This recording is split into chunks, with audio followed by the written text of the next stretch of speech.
Bienvenue à Être parent dans l'intensité, où on laisse de côté les conseils parentaux généraux et à la place, on se concentre à répondre aux besoins spécifiques de nos enfants et à nos besoins à nous aussi, comme parents, à développer notre confiance parentale et à réduire les conflits et augmenter la complicité familiale. Moi, c'est Anouk et je suis là pour naviguer le tout avec vous. Dans les 2 derniers épisodes, on a discuté des principes de base de comment on est parent d'un enfant émotionnellement intense. Le premier était l'élément de base, soit le sentiment de sécurité. Et au dernier épisode, on a discuté d'être compris, soutenu et validé. Dans les deux cas, autant pour nos enfants que pour nous comme parents. Si vous ne les avez pas écoutés, je vous encourage à le faire, surtout celui sur le sentiment de sécurité, c'est comme la base. Aujourd'hui, on va aborder le sentiment de valeur personnelle et d'expression de soi. Petit rappel, les enfants agissent bien quand ils peuvent. Si vos enfants ont des comportements qui sont, entre guillemets, problématiques, c'est parce qu'ils ne vont pas bien pour une raison ou une autre. C'est pas parce qu'ils veulent être chiants. Donc, dans le fond, dans l'épisode, on a parlé d'éléments qui étaient un peu extérieurs à nos enfants ou à nous. C'est à être jugé, corrigé ou mal compris, validé ou compris et soutenu. Ben ça, c'est en interaction avec les autres. Aujourd'hui, on va plutôt parler d'éléments qui sont intérieurs à nos enfants ou à nous-mêmes. Mais on va pas faire l'autruche, là. Ils sont influencés par ceux dont on a discuté aussi. Quand on est jugé, qu'on est corrigé, qu'on est critiqué, c'est vraiment difficile d'avoir un sentiment positif par rapport à notre valeur de nous-mêmes, puis de se sentir en sécurité aussi et d'exprimer qui on est. C'est définitivement tout interrelié. Il n'y a rien de tout ça qui peut être pris de façon indépendante. C'est sûr que quand on se sent pas bien, quand on est jugé, on se sent pas qu'on a de la valeur, tu sais. Puis nos enfants, comme on a discuté la dernière fois, ils vont souvent, tu sais, ils sont souvent menacés dans leur sentiment de sécurité, par leur sensibilité ou par la différence par rapport aux autres, par rapport aux attentes. Donc, c'est beaucoup affecté le sentiment de valeur. Puis des enfants... par exemple, là, je sais pas d'où vient ce chiffre-là, puis je sais pas s'il est fiable, mais j'ai pas de misère à imaginer que c'est à peu près dans ces eaux-là, tu sais. Il y a des données qui disent qu'un enfant de TDAH aurait été corrigé 10 000 fois plus qu'un autre à l'âge de 10 ans. 10 000 fois plus, ça veut dire qu'il s'est fait dire non, qu'il s'est fait dire de pas agir comme il agit 10 000 fois plus qu'un autre enfant, tu sais. Puis se faire corriger 10 000 fois plus, là, ça fait mal. Ça fait dire, je suis pas correct, je suis pas bon, je suis pas la bonne... Qui je suis n'est pas la bonne façon d'être dans la vie, tu sais. Fait que c'est sûr que ça a un impact sur le sentiment de valeur de soi, puis de se sentir, ben là, je peux pas... Moi, quand je me sens comme ça, c'est comme ça que je veux l'exprimer, mais à chaque fois que j'essaie de l'exprimer de la façon que j'ai envie de l'exprimer, ben je me fais dire que j'agis pas comme il faut. Fait que je vais arrêter d'exprimer je suis qui, puis je vais essayer de faire ça différemment. Fait que l'enfant masque, l'enfant change, l'enfant agit, essaye en tout cas d'agir différemment. Puis même quand il essaye d'agir différemment, même quand il se force à agir comme on veut, souvent il échoue, puis il se fait encore corriger, tu sais. Ouch, là. Fait que c'est dur, tu sais, la confiance en soi est très affectée là, dans un cas comme ça. Puis c'est pas juste les enfants TDAH, là. Tous les enfants différents de ce à quoi on s'attend socialement, de ce qu'un enfant devrait être, là, tout ça avec des gros guillemets, ben ils vont avoir ce sentiment-là d'incompétence, le sentiment de manque de confiance. Puis je l'ai dit la dernière fois, c'est difficile d'entendre ça parce que souvent on est là-dedans. Nous aussi, on fait ça avec nos enfants. Je veux jamais blâmer personne. C'est pas la faute de personne. On part tous de là avec un manque souvent de connaissances, une difficulté de comprendre ce qui se passe avec nos enfants, puis avec un paquet d'informations qu'on soit qui sont contradictoires avec les besoins de nos enfants, qui vont à l'encontre de leurs besoins. Fait que c'est jamais dans le but de culpabiliser qui que ce soit, certainement pas les parents, parce que je sais que si vous êtes ici, si vous écoutez ça, c'est parce que vous voulez vraiment beaucoup, puis c'est juste vraiment, vraiment difficile. Donc, oui, on a du travail à faire comme parents, mais on essaye, tu sais, on fait le mieux qu'on peut déjà, là. Donc, l'objectif, c'est de contrebalancer ça, tu sais. L'objectif, c'est vraiment de soutenir les besoins de nos enfants, d'éviter de juger la façon qu'ils agissent, parce qu'ils agissent très certainement différemment des attentes de la société. Puis oui, ça peut être comme une réaction agressive ou intensive, mais ça peut aussi être le contraire, tu sais, un enfant qui parle pas ou qui veut pas parler, qui veut pas dire bonjour, un enfant qui va être l'image parfaite de l'enfant collaborant à l'école ou qui va exploser à la maison. Genre, il y a plusieurs façons. Un enfant qui veut pas sortir de la maison. Il y a plein de façons dont un enfant va exprimer ça, cette différence-là, cette difficulté émotionnelle-là. T'sais. Mais dans tous les cas, ce qu'on veut, c'est de trouver le besoin. Pourquoi l'enfant est comme ça? Puis c'est difficile. C'est un gros travail de détective, de trouver qu'est-ce qui se passe, c'est quoi le besoin sous-jacent, puis de répondre à ce besoin-là. Mais ça se fait avec du temps, avec l'essai-erreur, en écoutant nos enfants. Puis des fois, quand je dis écouter, là, ça ne veut pas nécessairement dire écouter leurs paroles, hein, parce que la plupart d'entre eux ne seront pas capables de dire ce dont il y a besoin. Il y en a que oui, mais la grande majorité, ils ne vont pas le dire avec des mots. Ils ne vont pas dire ah, moi, aujourd'hui, je me sens pas bien et je comprends pas bien la consigne, j'aimerais qu'on m'aide. Ça va être bien plus dans le comportement, ça va s'exprimer. T'sais. Fait que si on veut écouter leur comportement et essayer de comprendre d'où ça vient. Parce que ce qu'on veut, ultimement, là, c'est de leur permettre d'avoir un sentiment de sécurité et d'être eux-mêmes en sécurité. Peu importe c'est quoi que ça veut dire être eux-mêmes. Parce que ça, c'est essentiel pour leur sentiment de confiance en eux puis de valeur d'eux-mêmes. Mais c'est comme, encore une fois, là, c'est très loin d'être simple comme processus parce que il y a toute l'influence sociale qui vient s'ajouter là-dedans, qui fait que c'est très, très difficile, tu sais. Puis, que ça soit dans le contexte familial à la maison, ou que ça soit avec la famille élargie, avec nos amis, avec l'école, la garderie, peu importe, on est tout le temps comme en opposition avec les attentes sociales. Puis ça fait que c'est ultra difficile, tu sais, ça rajoute... Déjà c'est un peu... Déjà, si on était complètement indépendant de tout ça, c'est pas évident de comprendre les besoins puis de comprendre la cause derrière les réactions des enfants. Mais en plus, quand on a toute cette influence-là, tous ces messages contradictoires avec les besoins de nos enfants, c'est extrêmement difficile de juste comme jouer comme, tu sais, se fermer les œillères, là, puis juste se concentrer sur ce que notre enfant a besoin. Tu sais, par exemple, dans un classique, là, l'épicerie, tu sais. On est à l'épicerie, notre enfant va faire une demande quelque chose, on dit non, on a droit à une crise, on a automatiquement droit à des regards désagréables autour.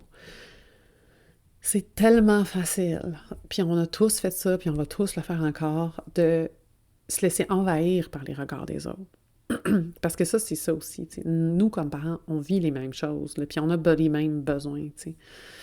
Puis quand nous, on sent qu'on est jugé, on va super rapidement faire une espèce de transfert involontairement de ce jugement-là. Pas nécessairement en jugeant notre enfant, quoique des fois ça peut arriver, là, on va juger son comportement, mais souvent c'est juste nous, on va perdre notre contrôle, on va devenir...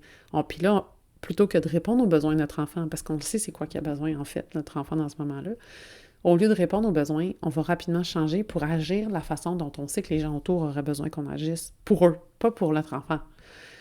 Puis on va se mettre à agir de cette façon-là pour réduire la pression qu'on ressent, le jugement qu'on ressent, parce que ça fait mal, le jugement. Puis ça vient automatiquement déclencher notre sentiment d'insécurité. Donc, on va modifier notre façon d'agir avec notre enfant par rapport à ce qu'on voudrait, par rapport à ce qu'on sait qu'il a besoin, à cause du jugement. Et donc, parce que ça joue sur notre confiance. Ça joue sur notre capacité à croire en notre enfant puis à se croire nous-mêmes. Puis l'autre aspect de ça, c'est aussi que comme parents, en général, comme parents, on a tendance à s'oublier. Tu sais, quand on a des tout petits, là, des petits bébés, on focus à 100%, ça prend toute notre vie. Puis là, c'est dur de revenir graduellement à « on est aussi des individus ». Puis quand on a des enfants qui demandent plus que les autres, ben c'est encore plus difficile de revenir à ça. Tu sais, on va s'oublier encore plus, puis encore plus longtemps. Mais je l'ai dit, puis je vais le redire, puis j'arrêterai pas de le dire. Notre système nerveux à nous, là, il faut s'en occuper en premier. Parce que si dans une situation comme l'épicerie, on est capable de rester régulé, on est capable d'ignorer les gens autour de nous, puis le jugement, puis de rester focusé sur notre enfant, ben on est capable de rester calme, pour vrai, pas de faire semblant, là, de rester calme pour vrai, d'ignorer, puis de se focusser sur vraiment notre enfant, ses besoins, puis la réaction qu'on a besoin d'avoir pour vrai pour cet enfant-là, puis en fonction de comment on est nous, de qui on est nous. Puis pour tout ce qui est système nerveux, là, je vous retourne À l'épisode 3, je l'ai abordé brièvement, le sentiment de sécurité. Je vais revenir plus en détail sur le fonctionnement du système nerveux plus tard dans un autre épisode.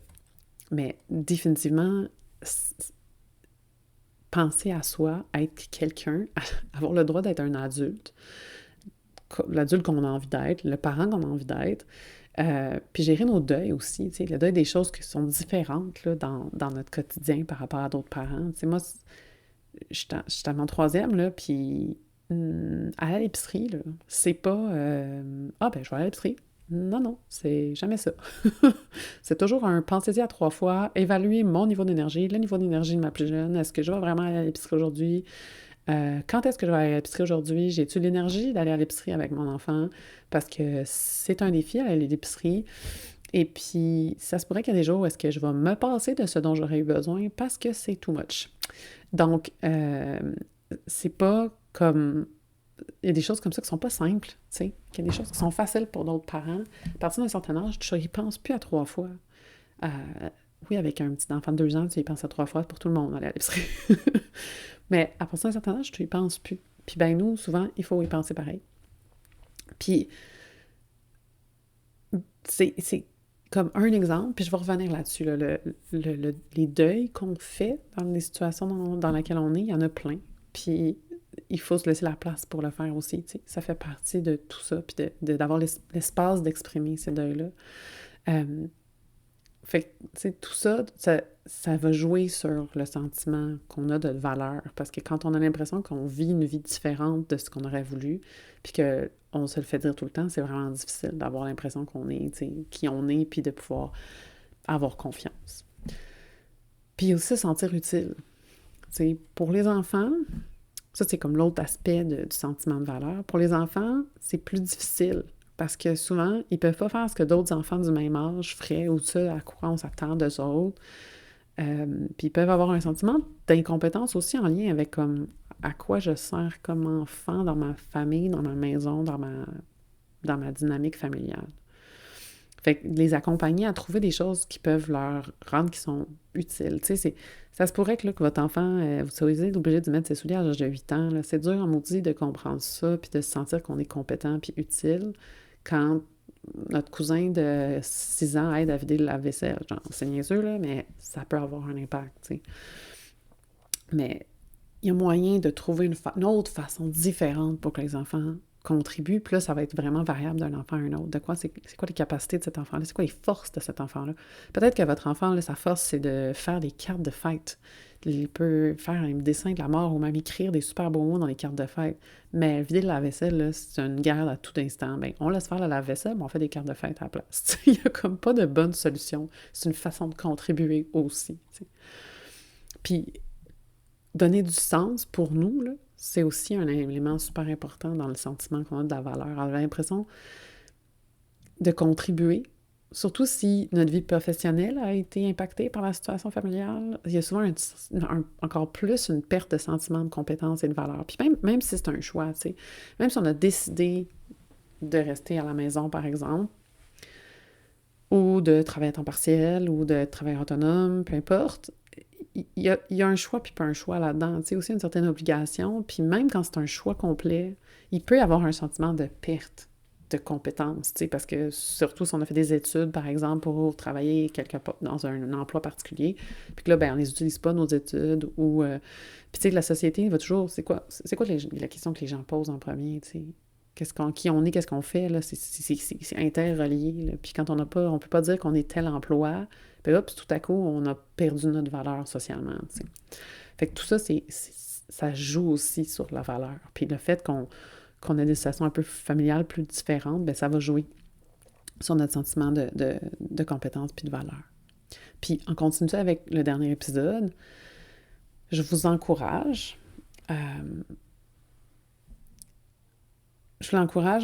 à chercher comme où vous pourriez laisser tomber les critiques à votre enfant, où vous pourriez laisser tomber les attentes, encore une fois, pour augmenter les encouragements à l'effort de votre enfant, puis encourager comment votre enfant peut contribuer, encourager tous ces petits éléments-là pour que votre enfant puisse puisse augmenter sa valeur, puis son sentiment d'être utile, puis en laissant tomber les critiques, puis en encourageant l'effort, même quand on ne réussit pas à atteindre l'objectif, ben ça augmente l'expression, la capacité, la sécurité que l'enfant a de s'exprimer qui il est, puis de se sentir en sécurité. Puis je vais faire une note à part ici, puis ça aussi je vais y revenir plus tard. Dans certains cas, on a des enfants qui sont en burn-out. Okay? Puis ça, c'est quelque chose qu'on entend à peu près jamais parler. Le burn-out parental, on en parle quand même un peu. Le burn-out des enfants, on n'en parle pas. Puis c'est quelque chose qui est de plus en plus commun maintenant dans le monde de l'autisme. On parle de burn-out autiste de plus en plus, mais c'est pas que les enfants autistes qui peuvent faire des burn-out. Tous les enfants, puis particulièrement les enfants un peu différents, peuvent faire des burn-out. Puis là, quand on parle de burn-out, on parle de surcharge tout le temps. T'sais, c'est un enfant qui va être en surcharge continue, que le verre d'eau, là, on ne sera pas capable de le vider en une journée. La nuit ne sera pas suffisante. Puis ça, je vais y revenir parce que c'est vraiment important. Puis que si vous avez un enfant qui est dans cet état-là, qui est comme tout le temps too much, ou tout le temps isolé, ou tout le temps, qui est vraiment pas bien, là, en permanence, puis qui ne revient jamais vraiment à un état où vous dites « Ah, moi, mon enfant va bien en ce moment », ben ça se peut que ce soit là-dedans. Puis ça, c'est vraiment important de l'adresser, puis c'est quelque chose dont on parle à peu près pas. J'ai rarement vu ça, là, en tout cas dans le monde francophone québécois, là. Je l'ai vu dans le monde plus anglophone, aux États-Unis, en Grande-Bretagne, mais ici, vraiment peu. Donc, c'est quelque chose sur lequel on va revenir. Donc, l'autre chose, en part, essayer de laisser tomber un peu les critiques puis augmenter les encouragements à vos enfants. Pour vous, comment vous prenez soin de vous? Je suis fatigante, puis je vais continuer à être fatigante avec ça. Comment vous vous mettez en priorité? Comment est-ce que vous reprenez un peu de contrôle sur qui vous êtes, puis de vous laisser l'espace d'être un individu, mais aussi d'être un parent que vous voulez être. Puis dans le but de vous aider, ben je le répète encore, j'ai un guide gratuit sur prendre soin de soi, donc trouver du temps et trouver quoi faire pour réussir à prendre soin de soi. C'est pas du tout des choses genre faites un masque, une patente, puis aller au spa une fin de semaine. L'idée, c'est de trouver des choses qui sont réalistes à faire dans votre quotidien avec vos enfants ou sans vos enfants, si vous avez des moments sans vos enfants. Mais vraiment d'aller dans les petites actions, dans l'esprit de la pleine conscience, un peu, mais pas que. Donc cet élément-là. Puis aussi, je vous encourage à vous demander en ce moment, est-ce que vous avez l'impression de contribuer à la vie, en général, de la société, votre famille, comme vous aimeriez contribuer? Parce que quand on n'a pas cette impression-là, quand on a l'impression qu'on n'en fait pas assez, souvent, ça joue sur notre valeur. Puis des fois, c'est une question de, on en fait assez, mais on a l'impression qu'on n'en fait pas assez. Mais d'autres fois, c'est vraiment parce que c'est pas en ligne avec ce qu'on voudrait être vraiment comme individu. Donc, je vous encourage à vous poser ces questions-là pour essayer d'avancer un peu. Moi, je vous dis que vous êtes déjà des parents fantastiques. Vous savez ce dont vos enfants ont besoin. Continuez. Merci d'être là aujourd'hui, pour vous et pour vos enfants. Si vous pensez que l'épisode peut aider un autre parent de votre entourage, partagez-lui.